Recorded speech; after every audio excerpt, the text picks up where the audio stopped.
제공해드린 템플릿으로 들어오면 이렇게 돼 있어요. 뭐 DCF가 있고, 모델이 있고, 이거는 이제 수식을 먹여둔 거고, 이제 ISRCV 이렇게 있거든요. 그래서 보면 이 두 개가 로데이트예요. 이 두 개가 로데이트. 요거를 이제 제가 뭐 분기별 영광을 이렇게 다 깔끔하게 정리를 해가지고 여기 모델에다가 먹여놓은 거예요. 모델에 이제 먹여놓은 거고. 그래서 이 데이터를 어디서 봤냐를 먼저 알아야겠죠. 다른 기업을 할 때도 알아야 되니까. 이 브로드컴 IR 센터라고 있어요. 이거는 이제 구글에다가 브로드컴 IR, AVGO, 아브고 IR 이렇게 해가지고 이제 치면 나오거든요. 치면 나오고 여기에서 이제 브로드컴 같은 경우에 이게 SAC 파일링 메뉴에서 이제 이렇게 엑셀들을 다 줘요. 이게 뭐 우리 다트 전자공시도 보면 공시 종류가 엄청 많잖아요. 근데 이제 결국 자주 보는 건 사업보고서, 분기보고서잖아요. 그래서 미국도 똑같아요. 미국도 10K, 10Q라고 해서 10K가 사업보고서고 10Q가 분기보고서예요. 이거 두 개만 봅니다. 거의 그래요. 그래서 여기 annual filing, quarterly filing 여기에서 이 XLX를 내려받아가지고 다 가공을 하면 이 상태가 되고 이거를 그대로 이제 어카운트별로 옆에다 옮겨 놓은 거예요. 그래서 이제 total revenue 있죠. 그 다음에 cost of revenue 빼면 gross margin 나오죠. 그 다음에 operating expense 여기서 빼면 operating income 나오죠. 그 다음에 non-operating expense 다 빼면 세전이익 나오고 세금 빼고 하면 net income 나오는데 여기에서 이제 뭐 continuing operation, discontinuing operation 이거 제반하면 이제 net income이 정확하게 나오는 거고 요거를 또 주식시 아닌 걸 조정해줘야 되죠. 뭐 non-controlling asset, 뭐 minority asset, preferred stock 이런 거 다 제거해주면 이제 net income attributable to common stock. 요게 이제 계산이 되고 요게 이제 보통 주주 비속 단기순이익이라고 이제 얘기를 할 수 있어요. 그래서 이거를 weighted average shares로 나누면 EPS가 나오는 거고 이제 완전 diluted 완전 희석 주식수를 쓴다. diluted shares를 쓴다. 그러면 diluted EPS를 계산을 할 수 있습니다. 그래서 지금 여기 작업을 해둔 것들은 데이터를 단순히 물어온 거 그리고 이제 non-GAAP reconciliation 해줬는데 아까 PPT에서도 non-GAAP reconciliation을 해야 된다 그랬죠. 근데 이제 여기서 다운받을 수 있는 건 다 GAAP 기준으로 작성된 숫자들이란 말이에요. 그래서 여기 IR 센터에서 또 반영적인 거 보면요. 제일 최신 어닝콜 때 썼던 프레젠테이션까지는 이 프레젠테이션 보면 이게 이제 회계연도 2024년 4분기에 어닝콜이거든요.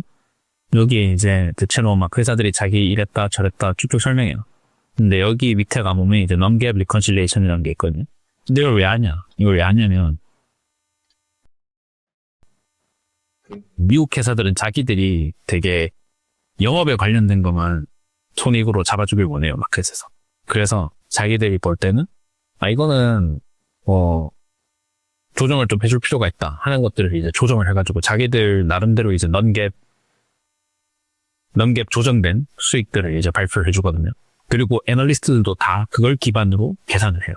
그래서 예를 들어 뭐 인수가 있었다. 그러면 인수 때문에 발생 일회성 비용 다 제거해줘. 그리고 뭐 예를 들어 구조조정이 있었다. 그럼 구조조정도 계속 할 거 아니잖아. 그럼 또 그걸 또 조정을 해줘요. 그래서 컨센이랑 비교하는 것도 다 이 non-GAAP으로 비교를 하고 가이던스를 불러주는 것도 다 이 non-GAAP이랑 비교를 해요. 근데 이제 브로드컴은 좀 친절한 편입니다. 이렇게 6개년도나 자기들이 어떻게 리컨실레이션을 했는지 다 보여주잖아요. 그래서 제가 이걸 바탕으로 non-GAAP gross margin, non-GAAP operating income, non-GAAP net income을 여기에 계산을 해 둔 거예요. 계산을 다 했었습니다. 그래서 gross margin, non-GAAP gross margin 있죠. 그리고 non-GAAP operating income 있죠. 그리고 non-GAAP 이렇게 계산을 다 했고 이렇게 인컴이 계산되면 각자 사이에 또 비용이 있잖아요. 그럼 역산해서 비용 계산을 할 수가 있어요. 역산을 하면. 그럼 역산을 하면 어떻게 되냐? 여기 cost of revenue 있죠. 그리고 non-GAAP gross margin 이거 두 개를 그 total revenue에서 non-GAAP gross margin을 빼면 adjusted cost of revenue가 나오죠.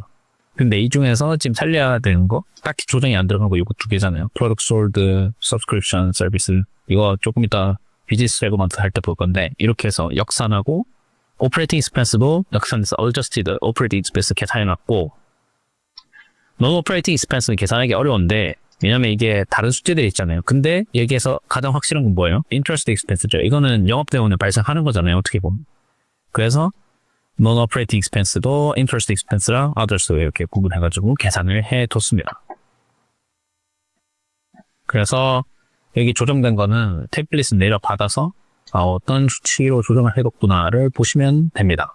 얘가 이걸 보고 다 해놓은 거고 2019년까지 바뀌었는데 2018년, 2017년 어떻게 조정을 해둔 거냐라고 하면 저는 이제 기관에서 조회할 수 있는 플랫폼으로 수치들을 추가로 조정해줬습니다. 지금은 브로드컴 IR이 제일 최신 거밖에 안 보여주잖아요. 이게 대부분 다 이래요, 회사들이 대부분 다 이런데 여러분들이 뭐 S&P 캡스탈 IQ나 뭐 블룸버그 터미널 이런 걸 쓰면 거기에서 옛날에 이 회사가 냈던 머터리얼들을 다 볼 수가 있어요. 그 플랫폼에서 다 저장을 하고 있거든요. 그래서 미국 주식은 이렇게 기관이랑 개인이랑 좀 정보력 차이가 나는 게 이런 데서 조금 차이가 납니다. 아무튼 제가 조정을 다 해뒀고요.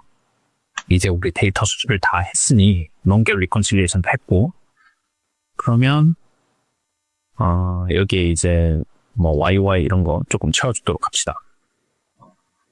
보통 YOY 같은 경우에는 이제 등분을 전 기수랑 이렇게 전 기간 수치랑 계산해 주는 거잖아요.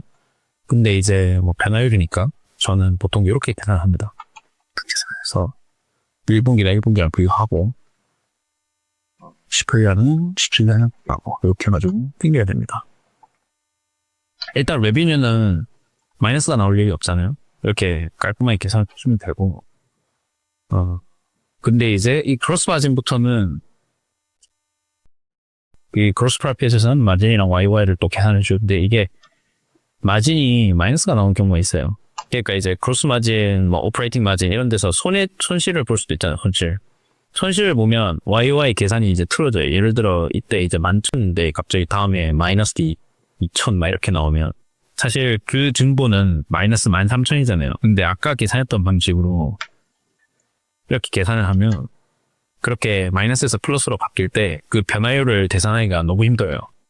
할 수 있거든요. 할 수 있는데 미닝풀하지 않다라고 봐요, 보통. 왜냐하면 그 분자로 사용하는 거랑 분모로 사용하는 거랑 그 증분 자체는 계산할 수 있지만 결국 이제 분모값이랑 분자값이랑 보호가 다르기 때문에 증분은 계산을 할 수 있어도 그 증분이 대체 어느 정도의 변화량인지 퍼센티지로 환산을 할 수가 없어요. 왜냐? 아예 출발점이 다르잖아요. 그래서 대체로 그런 수치들을 not meaningful이라고 해가지고 블룸버그나 S&P에서도 다 그렇게 표시를 해줘요. YY 같은 거 표시를 할 때. 그리고 그렇게 계산했을 때 의미 없는 수치들이 나온다 하면 NM이라고 해가지고 다 not meaningful 수치를 쓰거든요. 그래서 저도 대체로 이렇게 매출은 플러스밖에 안 나오지만 이익간에서 마이너스가 나올 수 있기 때문에 이런 걸 할 때는 이런 식으로 조금 조정을 해줍니다.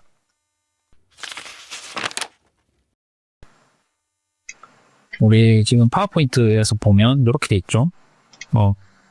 세미컨덕터는 AI랑 non-AI로 나눠서 AI는 탑다운, non-AI는 인플레이션 레이, 소프트웨어는 VMware랑 non-VMware로 나누고 VMware는 리니어 트랜지션. 이거는 이제 인플레이션 레이서 일 건데 제가 클래스로 돼 있다고 얘기를 했죠. 그래서 이렇게 추정을 할 겁니다. 이제 세미컨덕터 먼저 합시다. 그래서 이 AI 레비뉴 공시를 해주냐? 안 해줍니다. 항상 우리나라도 이제 막 문화가 조금씩 도입되고 있지만 그 실적이 나오면 실적 컨퍼런스 콜을 합니다. 그 미국 회사들 다 합니다. 안 하는 회사가 없습니다. 다 하고 그 어닝콜이라고 하죠. 그 어닝콜의 트랜스크립트를 뭐 블룸버그나 캡탈 IQ 이런 데서 내려받을 수 있어요. 그리고 그런 데서 공시가 안 되지만 중요한 숫자라서 도민들이 불러줍니다. 그런 숫자들이. 그렇게 불러준 숫자들을 활용해서 모델링에 쓰기도 합니다. 그래서 거기에서 AI 레비뉴가 올해 얼마다 이렇게 불러줍니다. 불러주기 때문에 그 숫자를 보고 지금 제가 적어놓은 거예요. 여러분들이 확인하기 어려우니까. 근데 그런 트랜스크립트를 어디서 보냐? 지금 여기서 제공 안 해주잖아요. 직접 근데 여기 패스트 이벤트 이벤트랑 프레젠테이션 여기 가서 패스트 이벤트 가서 직접 이 어닝콜을 웹캐스트 클릭해가지고 들어도 됩니다. 들어도 되는데 시간이 아까우니까 이런 것들을 이제 트랜스크립트를 한 번씩 공짜로 볼 수도 있거든요.